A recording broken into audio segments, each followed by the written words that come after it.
Bien, on va commencer alors, si vous voulez bien. Oui, oui. Alors Lucie, merci beaucoup d'avoir fait voilà, chauffer la salle, d'avoir fait l'interlude musical pour introduire à ce débat. Donc quelques mots d'abord pour vous souhaiter la bienvenue à ce débat. Hier, la soirée a été pleine de promesses et a été un franc succès pour cette nouvelle édition de la fête du Pont des Angles. Donc c'est l'occasion pour moi de remercier tous les militants qui bénévolement ont contribué à l'organisation de cette fête. Ça a été réalisé en un temps record et on peut largement les féliciter, les applaudir, les remercier pour tout ce qu'ils ont fait.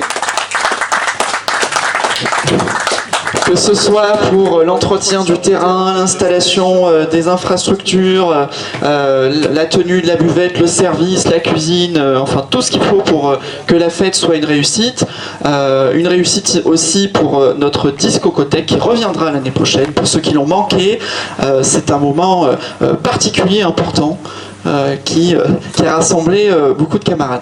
Bon, c'est aussi l'occasion pour moi de remercier les différentes associations qui, comme chaque année, viennent participer à la fête, tiennent des stands que vous pouvez aller visiter. Ici, à côté, on a le Secours Populaire, je vais essayer de tous les faire. Il y a le CAMP, le Centre d'analyse des mouvements populaires. Il y a la Courtine 17, il y a le Mouvement de la Paix, l'ARAC. J'ai dit, oui, le Secours Pop, je l'ai pas dit. Le Secours Pop, voilà. Donc, qui contribue aussi à apporter à la fois de la documentation, de la réflexion, des discussions.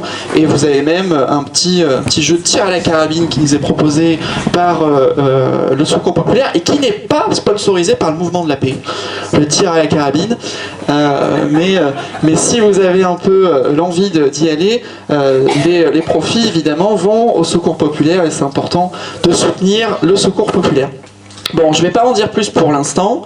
Ce débat donc, auquel on vous invite, normalement devait être co-animé avec Patrick Appel-Muller, qui est l'ancien directeur du journal L'Humanité, qui malheureusement ne pouvait pas être présent. C'est l'occasion pour moi, du coup, de faire un bref pont vers notre fête de l'Humanité, qui, comme chaque année, aura lieu au mois de septembre. Donc, les communistes vous proposent un bon de soutien à la fois pour soutenir le journal L'Humanité, qui en a bien besoin, puisque vous savez que le journal est un des rares médias indépendants des pouvoirs financiers, et on sait que la bataille culturelle est extrêmement importante, encore plus aujourd'hui, à ce sujet, donc c'est important de le soutenir, et puis ça permet aussi de soutenir la fête qui est toujours un immense moment de rassemblement culturel, politique et populaire, qui chaque année est organisée sur le fil, parce que je rappelle que la fête ne génère aucun bénéfice, ou quasiment pas, et c'est toujours très serré, et chaque année on a peur que cette fête ne puisse pas se poursuivre, donc c'est important soit d'acheter un bon de soutien pour soutenir la fête, soit de faire un don au journal L'Humanité pour que ce média continue d'exister.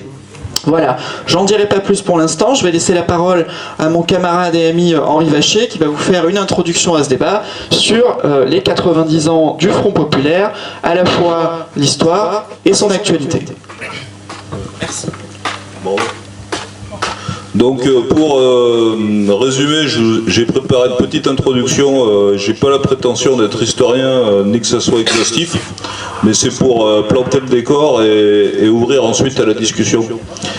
Donc le Front Populaire ne peut être compris sans revenir aux événements du 6 février 1934. Les émeutes des ligues d'extrême droite font craindre à une grande partie de la gauche l'installation d'un régime autoritaire. Dès le 12 février, sous la pression des militants de base, socialistes et communistes, défilant ensemble, cette journée marque un tournant historique. L'unité se construit d'abord dans la rue, avant d'être consacrée au sommet des partis.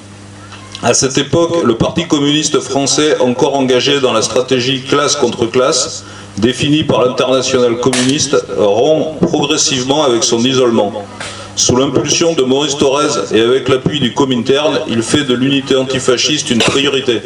Cette orientation conduit au pacte d'unité d'action entre la SFIO et le PCF en juillet 1934, puis à la constitution du Rassemblement populaire. Le rôle du PCF est déterminant. Il soutient activement la réunification syndicale de la CGT et de la CGTU, effective en mars 1936, permettant de rassembler le mouvement ouvrier face au patronat et au fascisme. Sans cette unité syndicale et politique, le Front populaire n'aurait sans doute jamais vu le jour. Donc le Front populaire rassemble, outre les socialistes et les communistes, les radicaux. La grande manifestation du 14 juillet 1935, qui rassemble près de 500 000 personnes, symbolise cette convergence entre communistes, socialistes, radicaux, syndicats et associations.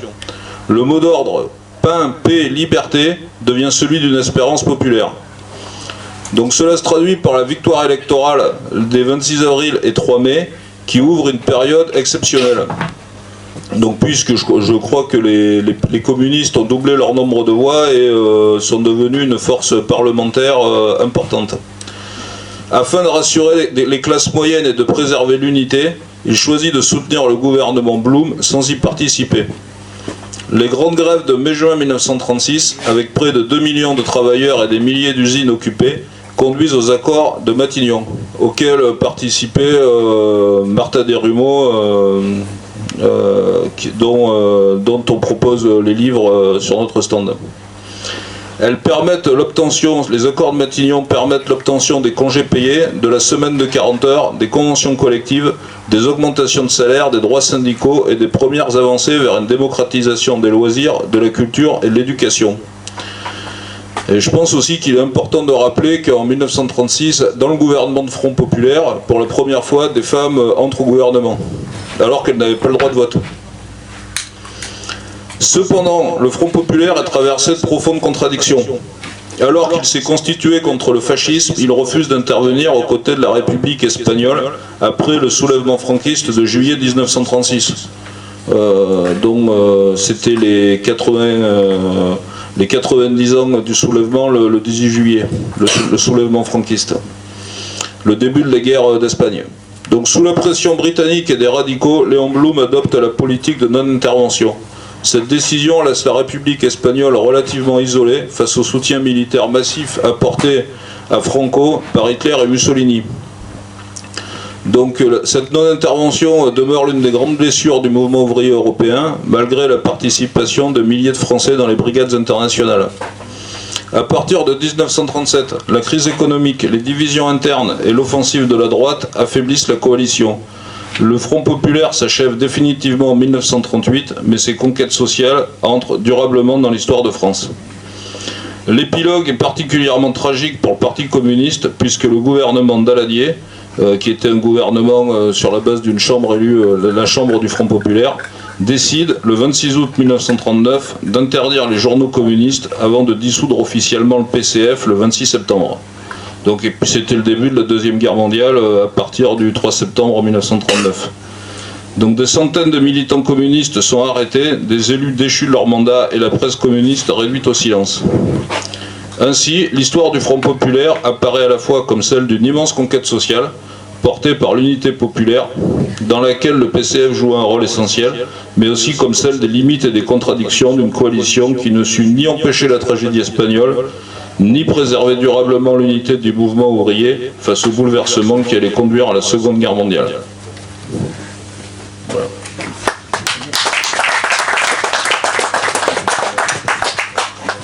Oui, bonjour. Juste un mot technique, donc nous allons vous laisser la parole. Ce qu'on va faire, c'est que je vais passer le micro au fur et à mesure. On va tâcher de faire une alternance homme-femme, essayer de limiter vos interventions dans le temps, parce qu'on sait que certains ont beaucoup de choses à dire. Donc voilà, si vous pouvez vous limiter à peu près à 3 minutes, ce serait bien. Oui, quand même pouvoir. Alors, merci Henri, merci Nicolas, merci pour avoir introduit, en tout cas situé historiquement le Front populaire. Ce qui nous intéresse, en tout cas dans ce débat, après la parole est libre, c'est de pouvoir, dans la période que nous vivons aujourd'hui, avec des similitudes historiques de ce que nous, en tout cas, on perçoit comme une période pré-fasciste, de pouvoir évoquer et et réfléchir ensemble à des perspectives justement pour l'avenir sur la base de ce Front populaire. Depuis quelques années, et notamment depuis le nouveau Front populaire qui a été instauré suite au rassemblement de tous les partis politiques de gauche, soutenus d'ailleurs par une partie des syndicats et notamment la CGT, il y a effectivement eu un mouvement qui s'est lancé et qui, force est de constater aujourd'hui, n'a pas réussi à se pérenniser pour tout un tas de raisons, peut-être qu'on évoquera à l'occasion de ce débat. La question peut-être pour introduire ce débat, c'est comment est-ce que nous faisons vivre l'héritage du Front populaire, peut-être même celui déjà du nouveau Front populaire, en essayant au maximum de limiter le désastre qui s'organise après. Qu'est-ce qu'il est possible de faire, nous en tant qu'organisation politique communiste, et aussi les autres formations politiques qui sont représentées aujourd'hui, et ça me permet de les saluer. Donc la France Insoumise, Jérôme Farge, merci beaucoup, Jean-Bernard Estrade, il y a également Judith Berland, qui me fait le bonheur de m'accompagner dans ce nouveau mandat municipal avec la nouvelle majorité de droite tuliste, donc qui représente les écologistes avec Frédéric Connet. Amandine Doal devrait arriver d'ici peu. Je ne vois personne d'autre à saluer. Les socialistes ne sont pas là, c'est dommage. Je suis sûr qu'ils ont plein de choses à nous dire. Bon, voilà, donc la question peut-être pour introduire ce débat, c'est comment faire vivre cet héritage en évitant de reproduire les erreurs qui ont mené à son désastre, et surtout dans la période que nous vivons aujourd'hui de montée du fascisme dans tout le pays et dans le monde avec l'organisation d'une internationale fasciste. Voilà, donc la parole est à vous. Je ne répète pas les consignes qui ont été brillamment exposées par Nicolas. Merci à vous. Donc il faudra venir ici s'il vous plaît. Qui veut prendre la parole en premier? Un homme, une femme. Allez, voilà, au choix. Allez, soyez pas timide. Ne soyez pas timide. Il faut qu'il chauffe les micros. Voilà, vas-y. Moi, je pense... Ça marche, hein? Ouais. Moi, je pense que la question qu'on a à se poser, c'est ce qui fait froid dans le dos quelque part, c'est les similitudes avec ce qui a déclenché la construction du Front populaire, ce qu'on est en train de vivre maintenant. On sait très bien que, bon, comme ça a été plus ou moins sous-entendu, qu'il n'y aura pas de grand soir, ça va être très compliqué. On s'apprête à vivre des moments assez compliqués. C'est nous comment on organise la résistance. Et je pense que ce Front populaire, dans 1936, il s'est construit contre la montée du fascisme. Il s'est construit aussi pour le droit ouvrier, pour le droit l'émancipation des salariés, des femmes, etc. Et je pense qu'on va connaître, on peut se préparer au pire. Et justement, nous, ce qui va une des responsabilités de la gauche, ça va être comment on reste unis, comment on reconstruit une vraie résistance, et comment on peut reconstruire justement nous, en ce qui nous concerne, les jours heureux, le bien vivre, etc. Et je pense que là, toutes les forces politiques vont avoir leur responsabilité. On sait qu'on va rentrer dans une période de campagne électorale. Bon, il y a déjà les sénatoriales, il va y avoir après la présidentielle. On sait très bien que c'est compliqué d'unir la gauche, mais je pense qu'il faut qu'on garde ça comme boussole, et quel que soit le résultat des présidentielles, parce qu'il faut avoir toujours un temps d'avance, se dire ce que nos anciens ont fait contre le fascisme, contre l'extrême droite, on est capable de le faire aussi, et ça en prenant chacun nos responsabilités. Une chose aussi qui a été importante et qu'il ne faut surtout pas oublier, sur cette tentative qu'on a eue du nouveau Front populaire, bon, bien sûr il y avait les forces politiques, mais il n'y avait pas que les forces politiques. On a su comment impliquer, bon, bien sûr les syndicats, parce qu'il y avait la CGT, bon, ça je le sais, mais il n'y avait pas que la CGT, il y avait les syndicats, les associations d'usagers, les associations tout court, humanistes, etc. Et c'est ça qu'il faut qu'on remette au bout du jour, tout simplement. Merci. Une dame éventuellement.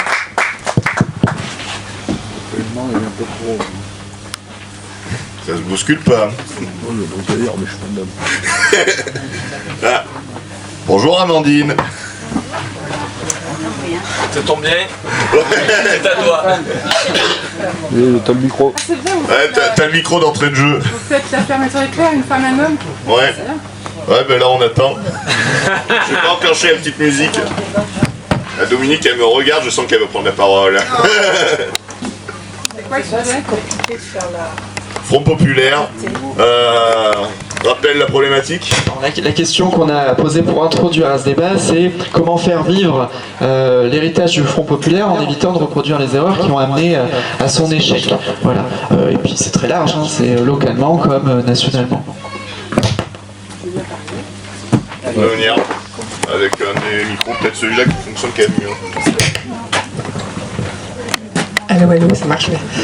Bonjour tout le monde. Moi je pense que déjà il faut, je dirais, lire d'abord le livre de Yoann Chapotto sur les irresponsables qui a amené Hitler au pouvoir. Voilà. Et en fait, pourquoi je dis ça? Parce que il raconte tout ce qui s'est passé dans les années 30 et il décrit des choses qui sont assez terribles quand on lit. Moi, j'ai pas encore lu, il était en conférence aux universités d'été des écologistes l'année dernière. En fait, quand il déroule la manière dont le pouvoir est arrivé à Hitler, qui n'a jamais été élu, ça fait mal au bide, parce qu'on se rend compte de tout ce qui est la proximité avec ce qui se passe aujourd'hui. Par contre, à la fin, il dit il faut défataliser l'histoire. Et il dit justement parce qu'on est informé de ce qui s'est passé à cette époque-là, on peut faire autrement. Voilà, et donc c'est ça l'idée. Donc pour le Front populaire, c'est pareil, c'est-à-dire vraiment prendre tout ce qui a été, tout ce qui s'est passé et à partir de là construire autre chose. Alors là, j'ai pas les réponses là tout de suite, mais bon, je viens d'arriver, donc je suis sûre qu'il y a plein d'idées. Alors, Monsieur Vacher. Oui, moi je voulais intervenir, je suis simple militant. C'est quelque chose que j'ai constaté au fil du temps, c'est que la différence, je trouve, avec de ce qu'on lit avec 1936, c'est qu'en 1936, il y avait 3 forces politiques à gauche. Enfin, je veux dire, 2 principales et une plutôt centriste. Et au niveau des syndicats, une fois qu'on avait fusionné la CGT avec la CGTU, c'est bon, il y avait, je vais dire, qu'un syndicat. La différence, je trouve, avec aujourd'hui, c'est qu'il y a quand même aujourd'hui énormément de forces diverses, souvent pas forcément avec la même taille, ni avec la même audience, mais l'avantage du nouveau Front populaire, ça avait été de réunir tout un ensemble de forces diverses, de métropoles, des Outre-mer, et d'avoir une palanquée quoi, de partis et des associations, ce que disait Nicolas, des associations qui soutenaient, c'était assez exceptionnel. Le danger, je pense, en 2024, on a senti passer le vent du boulet, et il y a eu les syndicats qui ont pris position, et des associations, notamment le mouvement de la paix. Mais c'est vrai qu'en 1936-1935, la grosse association qui soutenait le Front populaire, c'était la Ligue des droits de l'homme. C'était pareil, le paysage était moins éclaté. Et ce qui me chagrine un peu aujourd'hui, c'est que cet éclatement, qui correspond aussi aux attentes de la société, c'est quand même difficile d'avoir en tête l'unité. Je pense que l'unité, si on veut s'en sortir, ça doit être toujours le maître mot de notre action.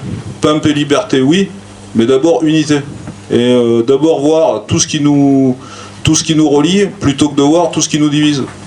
Et souvent, c'est ce qui est assez navrant via les réseaux sociaux, c'est qu'on met en avant que les choses qui divisent.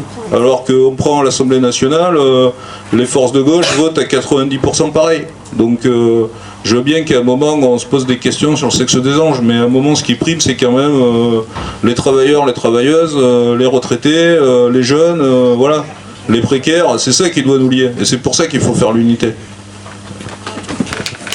Merci. Une dame éventuellement. Dominique. Sinon Dominique Grador sera désigné volontaire d'office. Ah ben voilà, c'est bon ça.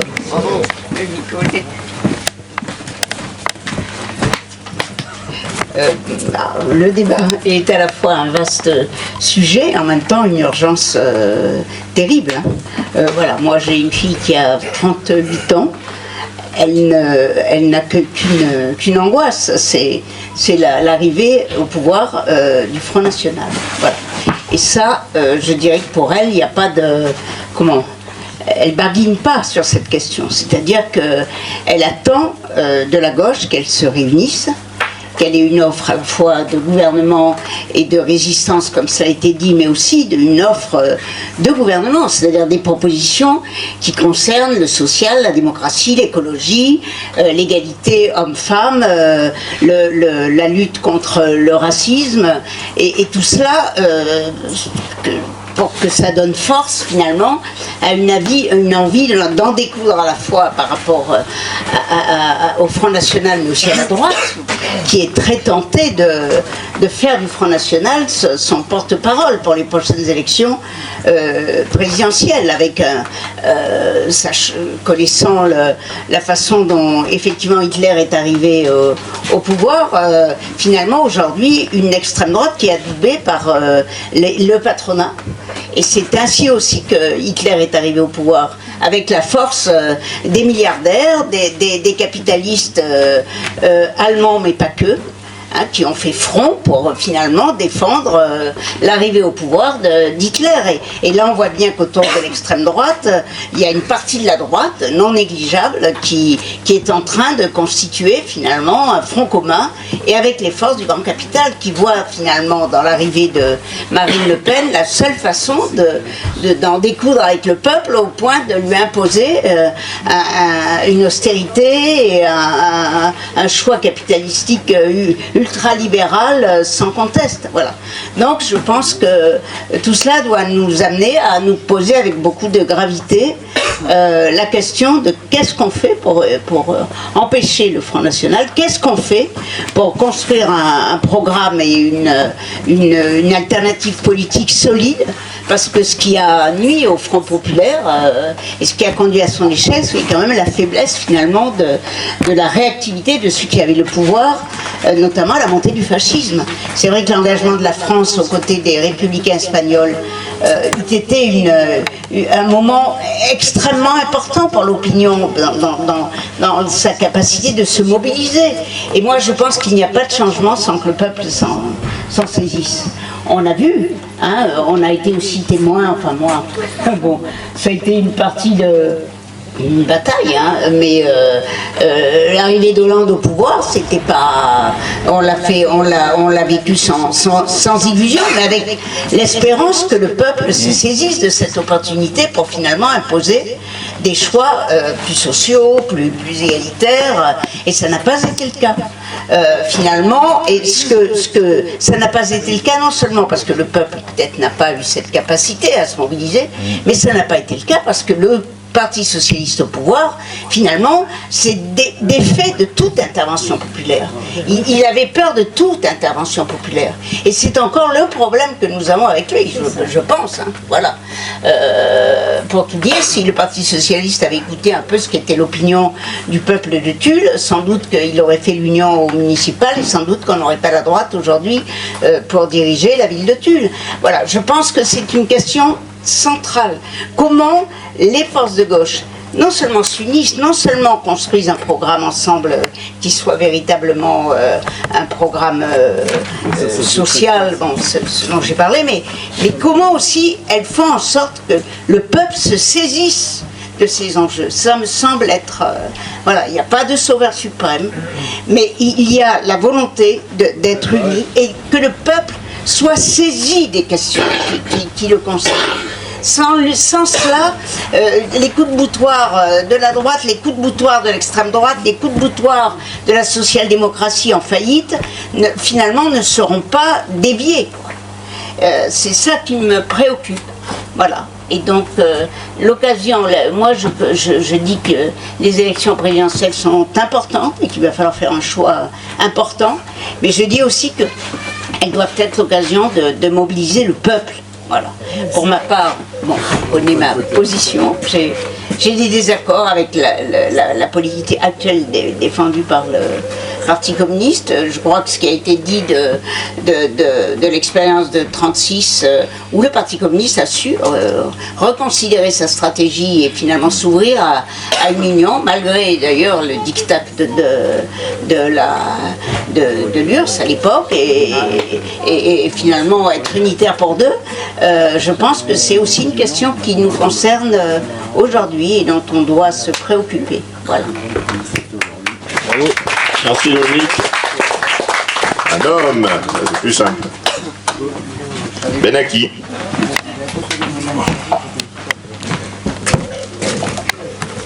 Je reprends la parole, ce sera la dernière fois, mais moi je pense qu'on a à réfléchir sur nos responsabilités. Je reviens sur la responsabilité des acteurs politiques, quoi. Je pense que moi je suis d'accord, on est tous pour l'union de la gauche, l'union des forces progressistes, sauf que cette union elle se décrète pas, elle se construit, et le problème c'est que si on part directement alors moi j'entends, hein, ni Dieu, ni Sauveur suprême, etc.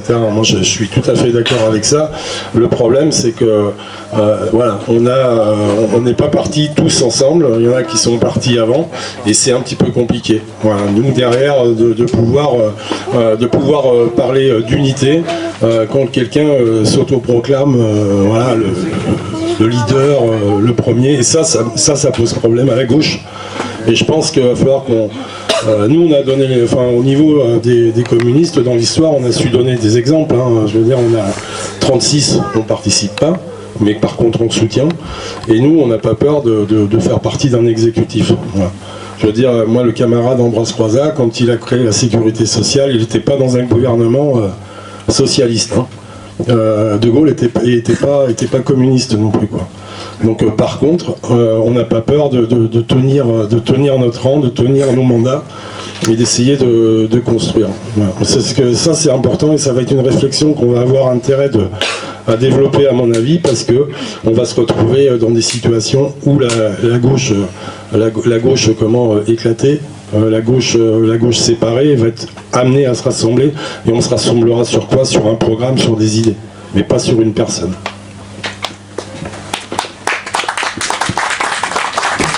Une dame. Ah bah bien. Super. Alors, moi, c'est pas seulement, une réflexion, c'est pas une réflexion, parce que c'est compliqué aujourd'hui d'avoir des idées très claires avec le paysage politique qu'on a et la situation, qu'elle soit nationale ou internationale. Mais c'est surtout des questions, parce que je repars du résumé qu'a fait Henri sur le Front populaire est arrivé parce qu'il y avait des millions de gens dans la rue. D'accord? Donc aujourd'hui, les millions de gens, ils n'y sont pas.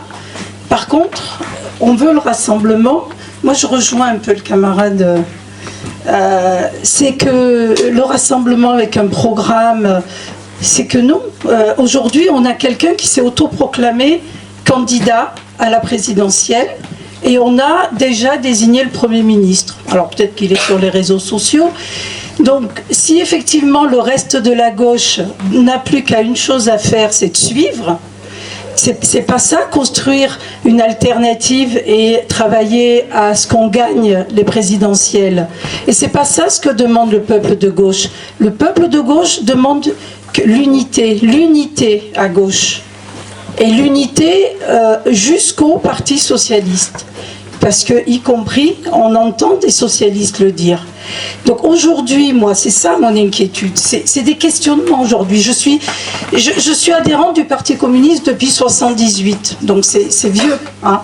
Et le congrès aujourd'hui, il y a eu une ligne qui s'est dégagée. Je ne sais pas s'il nous faut un candidat ou pas. En tout cas, il faut que le Parti communiste existe et vive dans cette période, parce qu'il est important.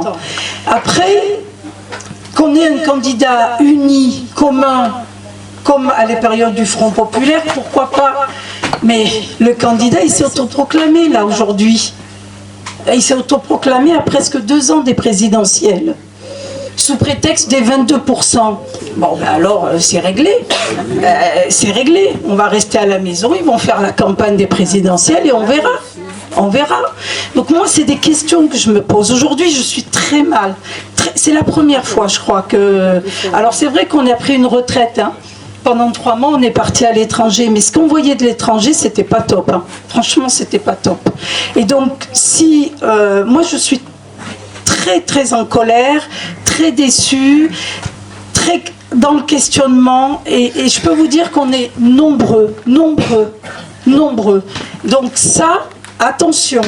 Attention qu'on ne fasse pas des abstentionnistes, qu'on ne fasse pas des gens déçus, qu'on ne fasse pas des gens qui vous disent, y compris à gauche, eh ben, si Villepin il se présente, je vais voter Villepin. Non mais alors, il ne faut pas oublier, c'est pas parce qu'il a pris quelques positions sur l'international qu'on oublie ce qu'il a été quand il était Premier ministre. Donc, attention à jouer au con, on va tout perdre. Et c'est le fascisme qui va arriver. Je me permets de prendre la parole quelques instants. Moi, je pense qu'il faut pas partir forcément de 1936, mais de 1991, et je pense que certains me voient venir, soit la fin de la guerre froide, soit la pulvérisation totale du rapport de force en ce qui nous concerne, en ce qui concerne le camp progressiste au niveau mondial. Nos organisations politiques en ont souffert, nos organisations syndicales, les associations progressistes en ont souffert dans l'ensemble. À partir de 2015-2016, on a constaté au niveau mondial une radicalisation progressive de la pensée unique, matérialisée par l'élection de Donald Trump aux États-Unis, matérialisée par le Brexit et une partie de la pensée politique qu'il y a derrière le Brexit, parce que c'est plus complexe que le Brexit, c'est un truc d'extrême droite, et le Remain, c'est un truc, le maintien, c'est un truc progressiste. Bref, aujourd'hui, on le constate aussi pour la question électorale en France, la gauche, toute mouillée, qu'elle soit unie ou désunie, ça pèse 30%. Pourquoi ça pèse 30%? Parce qu'on est minoritaire au plan culturel. On s'est fait attaquer par des gens qui mènent la bataille culturelle. L'extrême droite, ils mènent la bataille culturelle et ils ont des avantages que nous n'avons pas. Ils ont les mêmes avantages que dans les années 1930, c'est-à-dire qu'il y a des vases clos avec et la droite classique et la grande bourgeoisie qui détient les grandes entreprises, les médias, l'argent en effet, comme tu le mentionnes. Et donc ça, c'est un gros désavantage pour nous. Mais nous avons l'avantage du nombre, nous avons l'avantage, comme ça a été évoqué par d'autres interventions, d'être aujourd'hui extrêmement pluriel, ce qui est à la fois une faiblesse et une force, si vous voulez mon avis. Et donc, nous devons mener la bataille culturelle à partir de questions très concrètes au quotidien pour commencer. Moi, personnellement, je suis plus à l'aise pour construire des choses au plan des élections, avec des gens avec qui je me bats sur la question du logement, de l'éducation, des services publics, etc., etc. Donc voilà, moi je pense que c'est en partant de choses très concrètes sur le terrain que l'unité se fera ensuite naturellement sur d'autres champs. Voilà. Merci. Oui, tu veux intervenir? Bon allez, une exception. Non, parce que c'est Lucie qui veut intervenir. Ah. Quelque chose de très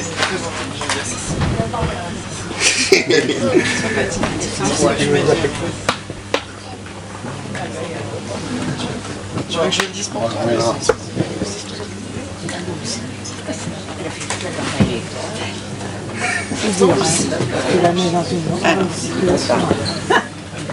Regarde, trop parlé.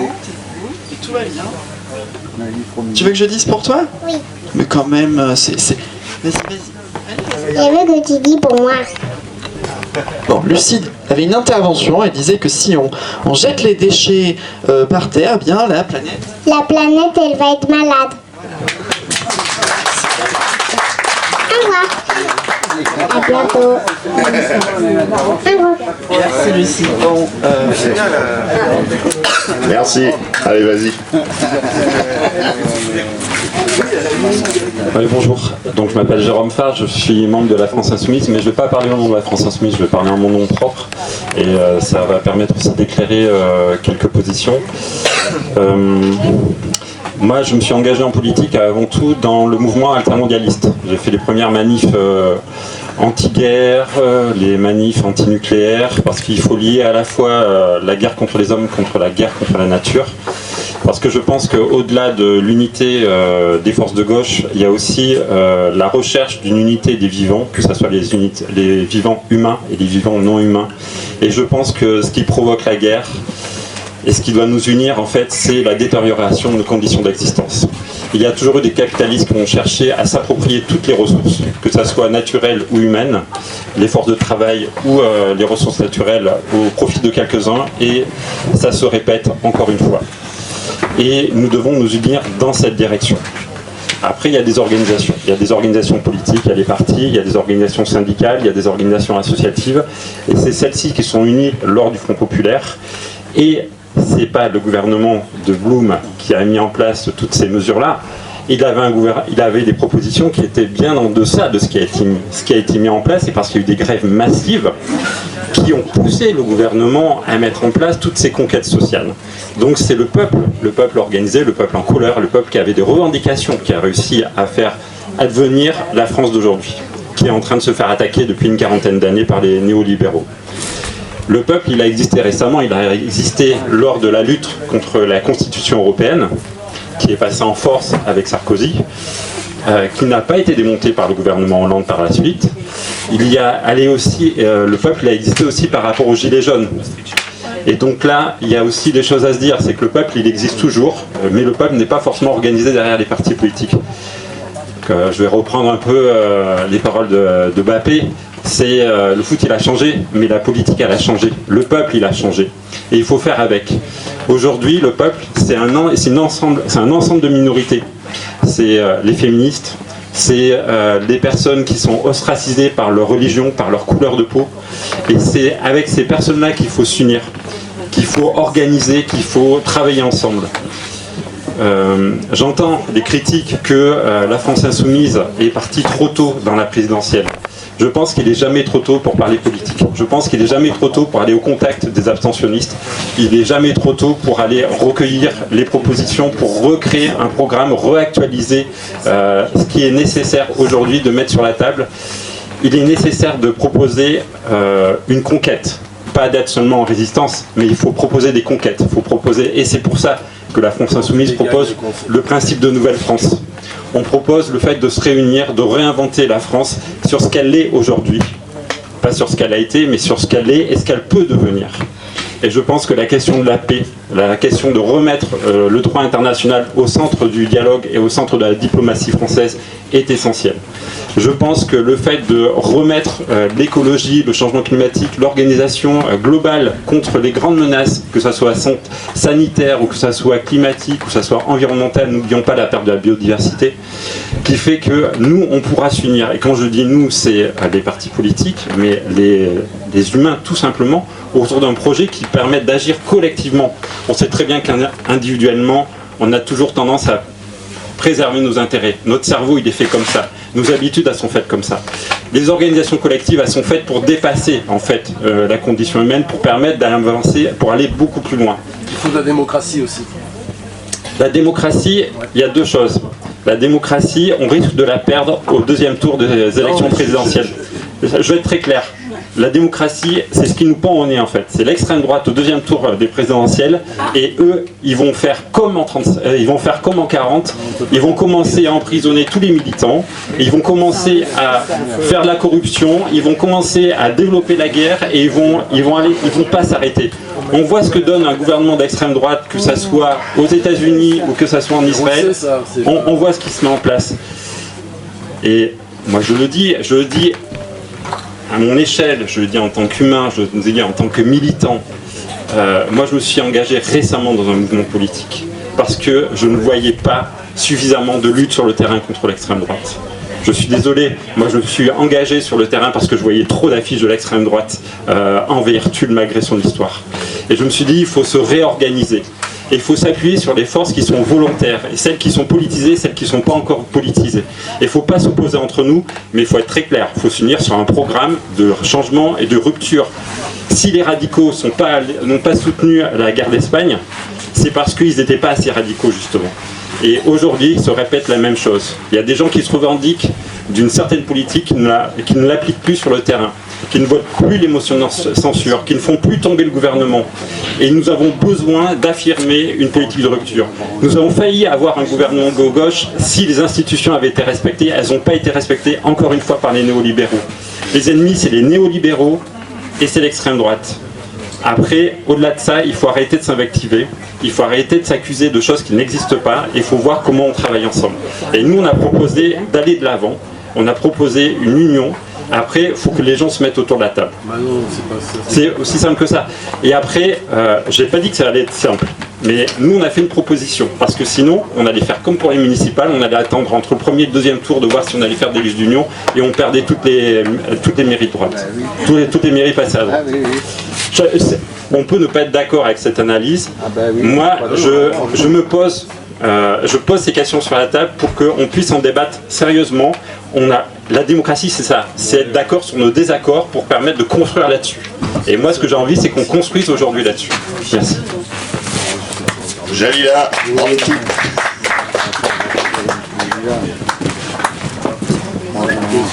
Excuse-moi, dans ton discours, mais qui est un discours aujourd'hui de la France insoumise, avec qui on a des convergences sur le programme, il n'y a pas de souci, il y a 3 mots. Nouvelle-France, rupture et, si c'est pas nous, c'est l'extrême droite.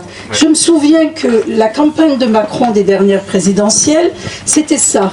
Tout le message pendant sa campagne, c'était si ce n'est pas moi, c'est le chaos, c'est l'extrême droite. Et nous, la gauche, on l'a condamné ce discours.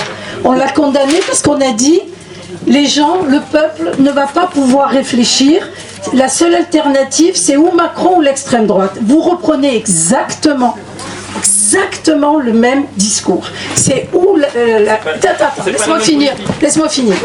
Alors, la rupture, c'est très facile. On a entendu ça au municipal, tout ça, la rupture. La démocratie, on va en parler. Bon, bref. Par contre, la Nouvelle-France, c'est un autre débat. Pour mes origines et pour avoir vécu à Saint-Denis, pour avoir vécu toute ma jeunesse jusqu'à 30 ans à Marseille, dans les quartiers nord, la Nouvelle-France, moi, je veux que ce soit la France, un peuple, une cohésion, pas le communautarisme, pas les communautés, pas on divise les gens en fonction. Ça, c'est pas mon truc, et je sais ce que vous faites. Non. Attends. Bon, c'est pas grave. C'est pas grave. Je suis toujours en lien dans le 93 et dans le 13. Donc, moi, ce que je souhaite, c'est qu'effectivement on s'unisse pour que l'extrême droite ne passe plus. Mais refaire le même discours que Macron au présidentiel, c'est ou moi ou le chaos avec l'extrême droite, c'est exactement ce qu'on entend aujourd'hui. Je suis pas d'accord, parce que si on part comme ça, alors là, on va pas gagner. On va pas gagner, je vous le dis. Et comme disait Nicolas, tous réunis, on est à 30%. On est à 30%. Voilà. On est 30% du peuple de gauche. Mais c'est les abstentionnistes, Dominique. C'est pas la Nouvelle-France. Ce sont les abstentionnistes.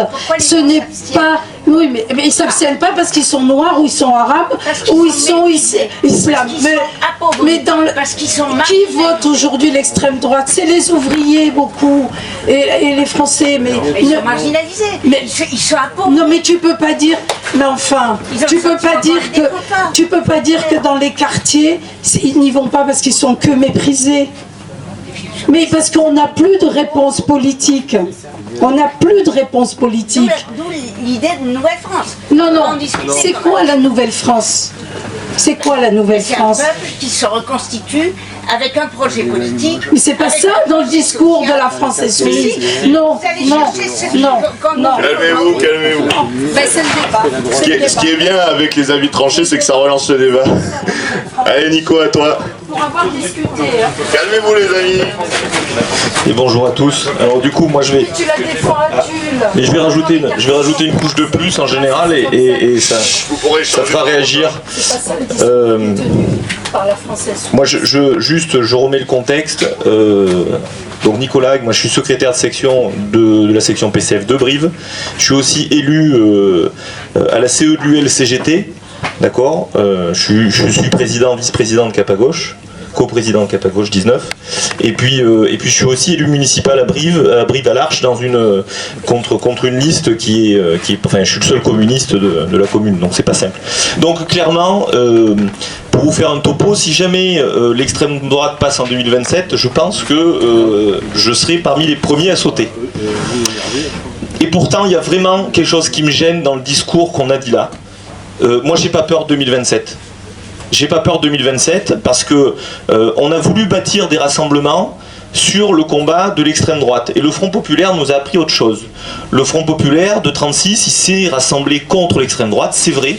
Mais avant de se rassembler contre l'extrême droite, ils avaient rassemblé leurs forces. C'est-à-dire qu'il y avait un parti communiste fort qui travaillait, et tu l'as très bien dit, sur la lutte des classes. Et qui était marginalisé effectivement par la bourgeoisie, mais qui rassemblait, qui voulait dire quelque chose. D'accord ? Aujourd'hui, on a une multitude de partis politiques qui ont chacun leurs opinions, et sans porter de jugement sur les opinions de chacun. Parce que certainement que s'ils portent ces opinions-là, c'est qu'ils y croient et qu'ils ont raison. Mais il n'y a pas d'identité qui se crée. Et on veut faire un rassemblement de personnes qui ne pèsent pas grand-chose aujourd'hui, qui ne pèsent certainement pas ce que pesait le SFIO en 1936 ou ce que pesait le Parti communiste en 1936, et qui ont eu besoin de se rassembler parce que ils ont compris qu'en fait l'ennemi au travers du fascisme, c'était le capital, c'était le grand capital, et uniquement le grand capital. Alors moi je veux bien qu'on se dise qu'il faut absolument prendre parti contre le nucléaire, pour le vivant, pour la planète, qu'il ne faut plus manger de viande, je ne sais pas quelles revendications. Elles sont toutes certainement très bonnes. Moi j'en ai qu'une seule de revendication. Il faut reprendre la lutte des classes. Il faut repartir, aller voir les ouvriers, les travailleurs, les paysans, pour qu'ensemble on puisse s'unir, unir nos forces pour reprendre notre vie en main. Parce qu'il s'agit de ça aujourd'hui. Hein. Les travailleurs, les paysans, ils sont pris à la gorge, plus de pouvoir d'achat, les salaires sont en berne, le coût de la vie augmente et le capital s'engraisse. Donc il n'y a qu'un seul ennemi commun.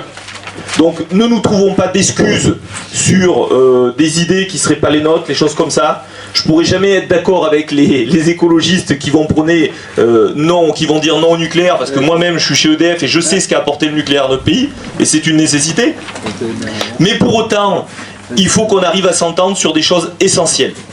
Donc ne nous divisons pas sur nos différences, rassemblons-nous sur l'identité de la gauche, l'utopie que représente la gauche de vouloir redonner du bien vivre aux gens, aux ouvriers, aux prolétaires. Et le mot il est pas vain. Donc c'est la lutte des classes. Et aujourd'hui par contre, je vais finir parce que ça va peut-être un peu faire réagir du monde. Mais aujourd'hui, le seul parti qui est vraiment encore dans cette lutte-là, aujourd'hui c'est le Parti communiste, qui ne s'est pas dévoyé de ça. Ouais. Merci. Une dame qui n'a pas parlé éventuellement.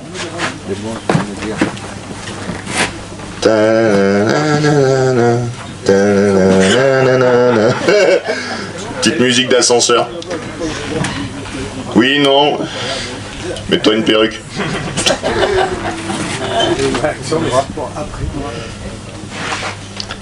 Sinon, Lynn Rose Mazodou sera déclarée volontaire d'office. Non, moi, bah, tu souris pourtant, hein. Tu te sens concerné là. Juste une chose à dire. Bah viens. Je voudrais deux mots. Juste qu'on arrive à un moment à faire le procès du capitalisme. Voilà. Avec le micro. Je demanderai à ce qu'on fasse le procès du capitalisme. Vous pouvez venir là, Aline. T'inquiète pas, ils vont pas te manger. Sur le dos à nous et de s'entre-déchirer plus ou moins. Qu'on travaille à dire ce que c'est que ce capitalisme et pourquoi on en est là aujourd'hui.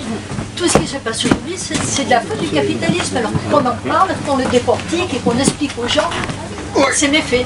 Voilà, c'est tout. Merci. Plus facile. Du coup, je veux bien de réaction. Ah bon, bah, monsieur Serge, après. Voilà, c'est plus simple à pas se déplacer. Juste une remarque. quand on appelle les gens à faire quelque chose contre, ça manque de perspective. On s'oppose à quelque chose. Moi, je préférerais, alors les appeler à s'opposer à l'extrême droite, c'est pas mauvais en soi. Sauf que j'aimerais qu'on leur propose ce qu'on va proposer derrière. Et qu'on les appelle à se battre, non pas dans le sens où il faut simplement s'opposer, mais pour créer quelque chose. Pour créer quelque chose dans lequel ils vont trouver une différence. Et ça veut dire, effectivement, créer une autre façon de vivre. Ça veut dire qu'on est confronté à un certain nombre de problèmes que jamais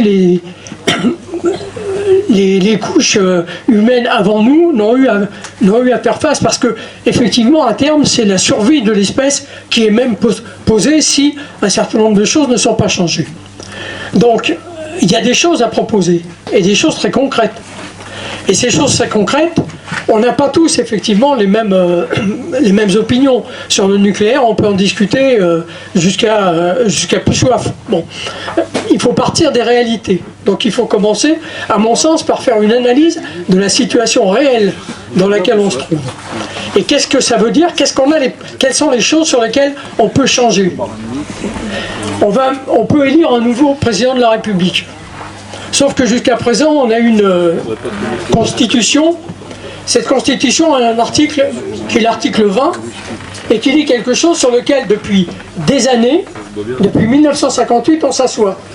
Alors qu'en fait, cet article 20 de la Constitution, il dit le gouvernement détermine et conduit la politique du pays. Le président de la République n'a strictement rien à voir là-dedans.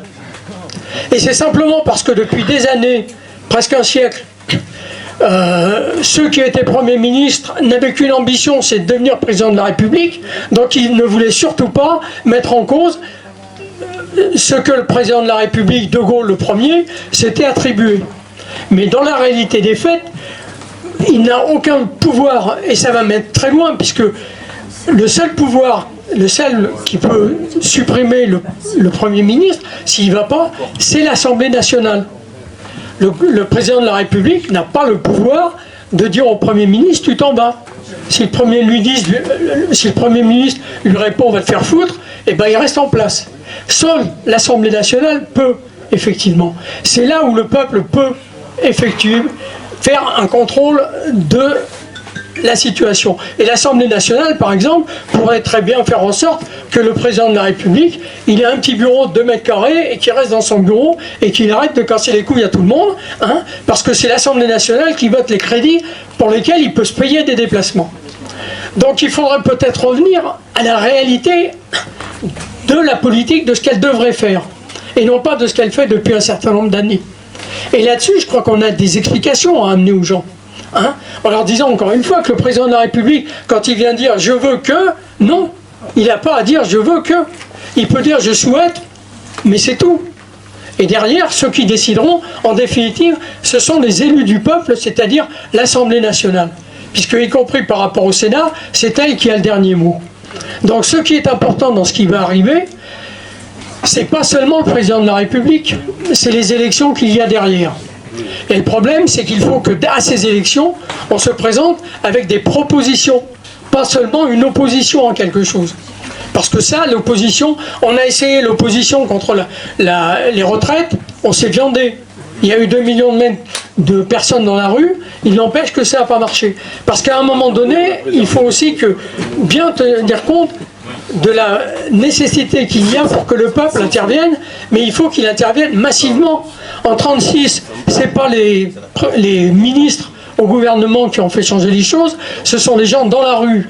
En 1968, il n'y avait pas un gouvernement de gauche en 1968. Pourtant, qu'est-ce que ça a donné 68? Alors on peut discuter à l'infini sur 68, mais la réalité d'un certain nombre de choses qui ont évolué en 68, le droit syndical dans l'entreprise. Moi, quand j'ai commencé à bosser, si vous étiez pris avec un tract syndical dans la poche, dans une entreprise, vous étiez foutu à la porte immédiatement. Hein? On n'avait pas le droit de rentrer dans une usine avec un papier syndical. Mais 68 a permis aux travailleurs, effectivement, de rentrer et de pouvoir faire des interventions dans les entreprises. Bon, donc, et ça pourquoi? Parce qu'il y a eu des gens dans la rue et parce que surtout il y a eu des usines fermées. Le problème des luttes contre la politique des retraites, c'est qu'il n'y a pas eu d'usine qui soit arrêtée en disant on reprend le travail quand la loi sera abandonnée. Or c'est ça, le peuple il n'a que ce moyen-là, il n'en a pas d'autre. Le peuple, le moyen qu'il a, c'est au niveau de l'outil de travail. Parce qu'en fait, l'outil de travail, c'est lui qui le fait fonctionner. Au cours d'une discussion, quand j'étais responsable syndical avec un patron d'une entreprise qui me disait « Vous vous rendez compte de ce que me coûte un ouvrier ?» Mais je lui ai dit « Mais il n'y a pas de problème, foutez-les à la porte. Puisqu'il vous coûte de l'argent, virez-les. » Il m'a regardé en me disant « Mais s'ils ne sont plus là, ah ben je lui ai dit oui. Ça veut dire qu'ils ne vous coûtent pas, ils vous rapportent. Ne mélangeons pas les choses. » Et c'est là-dessus, c'est ça qu'il faut arriver à faire comprendre dans la tête des gens. Aujourd'hui, les gens, effectivement, qui ont vu la gauche, les gauches, venir au pouvoir, et leur situation fondamentale, parce que c'est ça le problème, hein, il y a eu des améliorations ponctuelles, mais qui ont été remises en cause dans les mois qui suivaient. Bon. Ce qu'il faut, c'est obtenir des changements, comme en 36, comme en 68, sur des bases, et c'est des changements qui sont beaucoup plus difficiles à remettre en cause. Et c'est, à mon sens, là-dessus qu'il faut aller vers les travailleurs en leur expliquant effectivement quelle est la cause de leurs problèmes. C'est pas le soleil, hein, c'est le capitalisme sur la terre. Le problème, il est sur terre.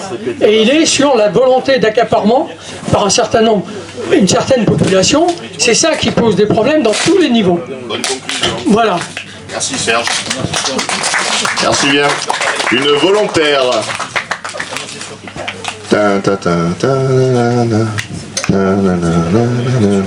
Ça va bien. Round 2. Fight. Moi, à 73 ans, je ne crois que ce que je vois. Et moi, je vois qu'il y a eu l'élection à Saint-Denis-de-Mer qui non seulement a donné des droits à des populations qui n'en avaient pas, et pour autant, il n'a enlevé aucun droit à celles qui en avaient déjà. Il n'a pas réduit le champ de la démocratie en reconnaissant certaines populations dans leurs revendications, dans leurs droits. Il ne les a plus méprisés. Il a reconstitué une équipe municipale, un programme avec des communistes, avec ce qu'était l'arc de la gauche localement, et ceux qui ont bien voulu venir, ceux qui ne veulent pas venir, ben, ils ne viennent pas. Qu'est-ce que vous voulez, à Tulle, les socialistes ne sont pas venus, ils ne sont pas venus. Voilà, c'est comme ça. Ils sont venus au deuxième tour, c'est un peu tard.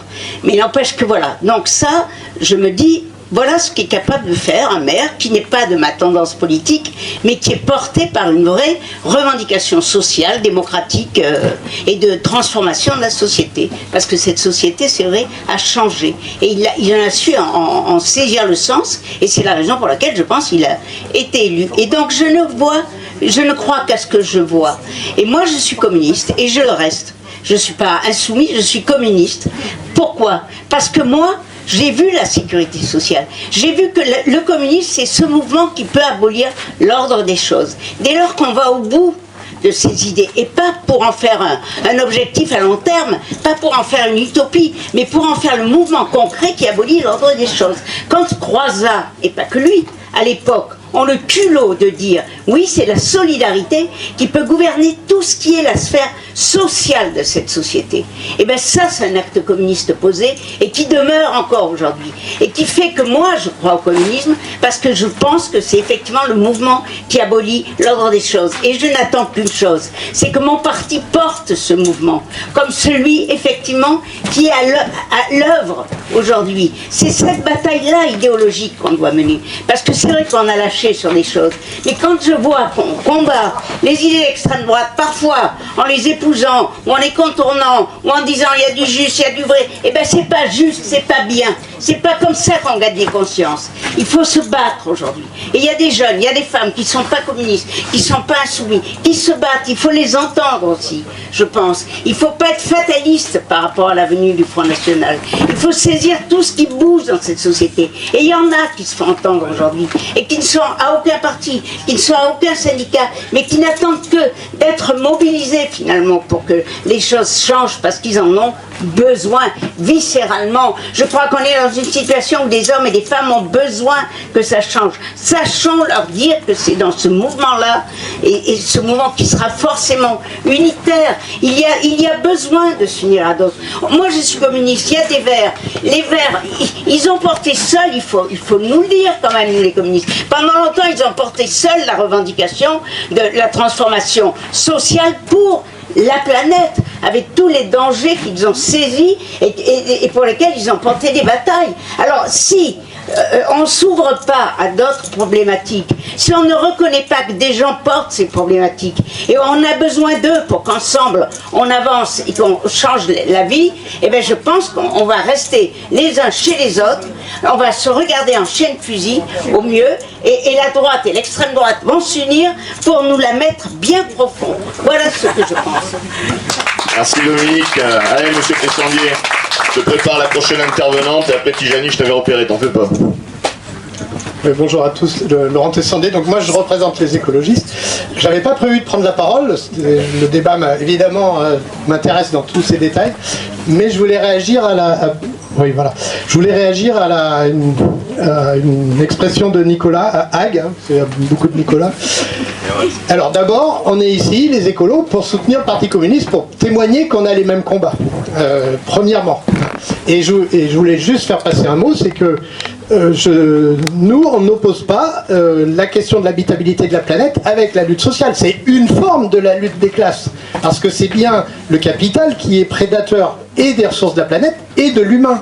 Et évidemment, ceux qui souffrent, regardez la canicule en ce moment, ceux qui souffrent, c'est les pauvres. Donc c'est bien le même combat. Voilà, je viens pour signaler ça. Et c'est pour ça qu'on est là. Merci.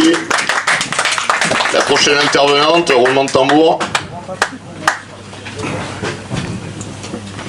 Sinon, Cathy sera désignée volontaire.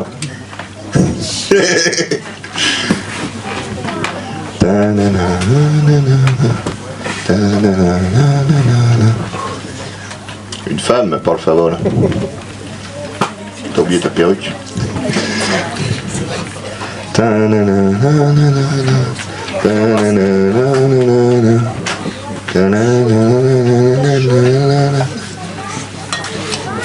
Bon, toujours pas. Bon, bah, Tijani. Ah, voilà. Bah bon, il a oublié sa perruque, vous l'excuserez. La jeunesse, on aurait pu faire un jeu. Déjà, moi, je voulais exprimer une sorte de regret sur la tournure qu'a pris un peu le débat à un moment où, en fait, au début, beaucoup de gens en fait, ont souligné que dans le Front populaire, ce qui était important, c'était l'unité et c'était la démocratie à la base, enfin l'unité à la base des travailleurs, sans forcément parler d'unité politique ou en tout cas de... Moi je pense que les communistes et les socialistes et les radicaux sur plein de choses n'étaient pas d'accord et je pense que aujourd'hui apprendre du Front populaire c'est pas rejouer les désaccords nationaux et électoraux en boucle et j'aimerais exprimer un autre regret concret dans ce débat là c'est la manière de certains partis ou de certaines personnalités politiques qui empêchent cette union, mais enfin qui empêchent cette union, je sais pas, mais qui en tout cas ne font pas tout, ne sont pas responsables dans le mouvement qu'on a décrit, qui est un mouvement pré-fasciste et qui est un mouvement de fascisation. Et pour moi, la chose qui m'a touché, qui m'a beaucoup touché, j'étais au congrès du Parti communiste, mais je sais que c'est quelque chose qui se dit dans d'autres partis. Quand on utilise le mot antisémite pour décrire une partie de la gauche, ce qui est une attaque orchestrée de la bourgeoisie, des médias, une attaque qui s'inscrit donc dans ce mouvement de fascisation. Et moi je pense que reprendre ces mots et après dire qu'on veut faire l'union, c'est inacceptable et c'est pas possible. Donc déjà c'était un profond regret. Et ensuite, quand on parle donc d'unité à la base, au plus proche des gens et des travailleurs, au plus proche des gens, voilà, je pense qu'on a réussi à le faire par exemple lors de la dernière élection municipale, et je pense que c'est quelque chose qui peut se retrouver encore à l'échelle locale, plutôt que de rejouer des débats nationaux en boucle. On pourrait s'unir par exemple pour pour les élections. Je sais que dans d'autres villes, ça existe des comités antifascistes où, au lieu de se taper dessus, on mènerait campagne plus ou moins ensemble autour de mots d'ordre qui seront à décider. Mais en tout cas, moi c'est pareil, j'ai un autre regret, et même c'est plutôt une honte, c'est de voir que aujourd'hui à Tulle et en Corrèze, on retrouve beaucoup d'affiches du Front National et on retrouve sur les marchés des fois le Front National en train de tracter sans qu'il y ait personne de gauche à côté. Et je pense que ça c'est terrible parce que justement dans ce mouvement de fascisation c'est quelque chose de très concret et de très important. C'est la banalisation du Front National et c'est le Front National en tant que mouvement le plus proche des Français et en tant que mouvement de masse, et ça on peut pas l'accepter. Et je pense qu'il faut qu'on soit sur le terrain unis et toujours sur le terrain prêt justement à déjouer cette offensive fasciste.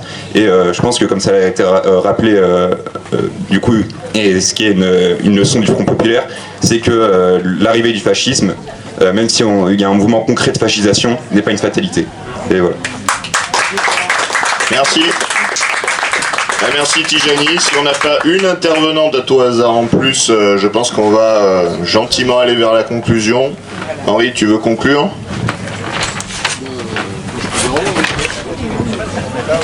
Oui, alors je vais essayer de conclure sur une note positive.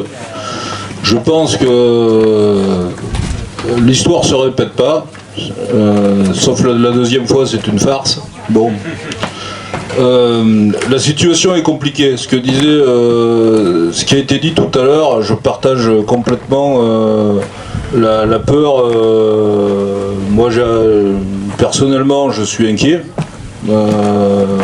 très inquiet de l'avenir. Je ne pense pas, ça c'est mon point de vue, je m'exprime à titre personnel, que les élections c'est une fin en soi. Je pense qu'effectivement l'unité des revendications, l'unité des luttes, ça passe par la base. C'est quelque chose de sain, et quelque chose qui nous fait du bien. Et je pense que là, on est arrivé à échanger ce matin, à discuter.